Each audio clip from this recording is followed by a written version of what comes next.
We came across one homegrown hero from Tennessee. He was furloughed from his job during the pandemic and unexpectedly found himself at the center of a social movement that brought his community together. Here's his story. Sean Dromgoole calls Nashville, Tennessee home. In fact, his family has lived in the same area for more than 5 decades.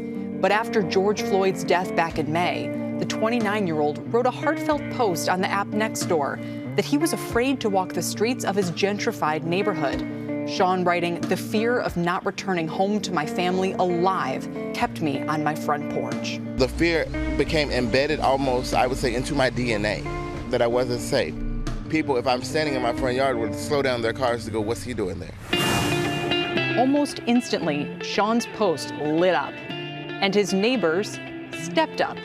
Said, "I'll walk with you. You don't have to be afraid." The next day, more than 50 neighbors joined Sean and took to the streets. As we walked, as people were getting to know each other who had never met each other. I love y'all. I can't wait to have y'all over for tea and cake. Honestly, it restored my faith in humanity. And Sean joins us now from Nashville. Sean, you say that walk was a dream come true. You're now organizing community walks like this all over the South. But you have another dream, you say. What is that?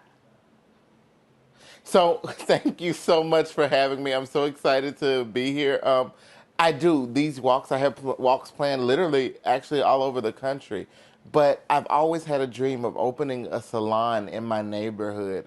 So being an entrepreneur, but I want to open a salon for people who look like me because there's so many universities in my neighborhood, but there's not really anyone to take care of the needs of those students who look like me.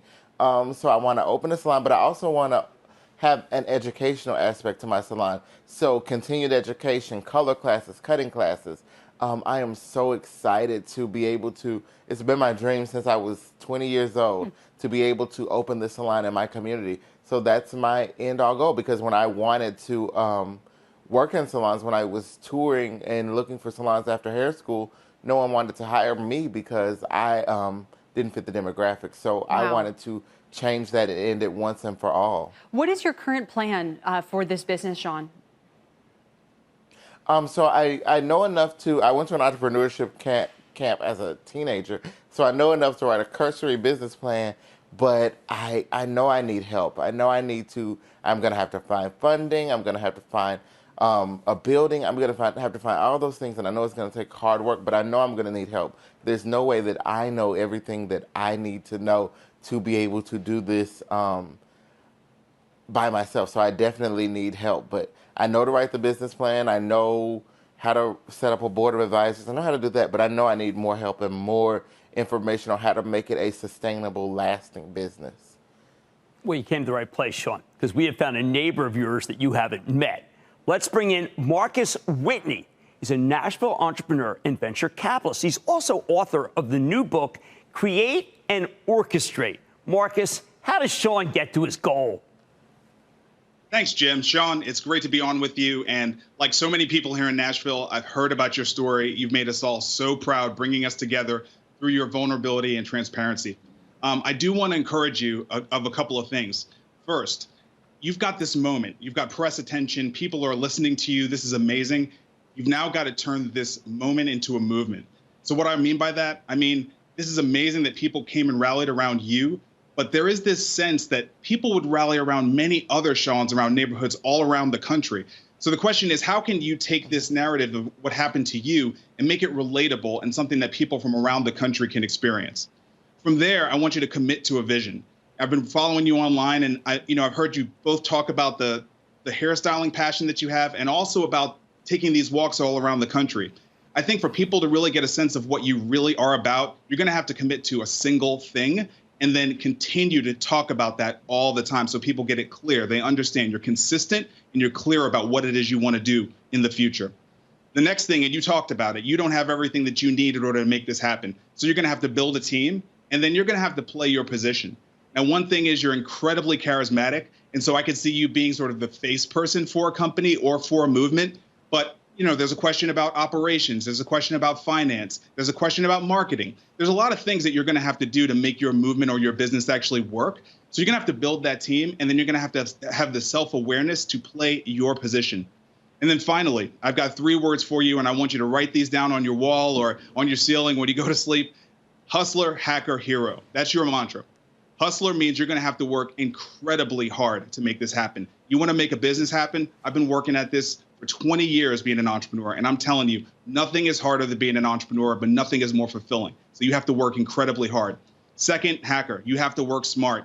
You can't try to spend every single dollar that you have. You have to be clever, crafty, do things in ways that other people aren't doing them. So you have to be a hacker. And finally, a hero.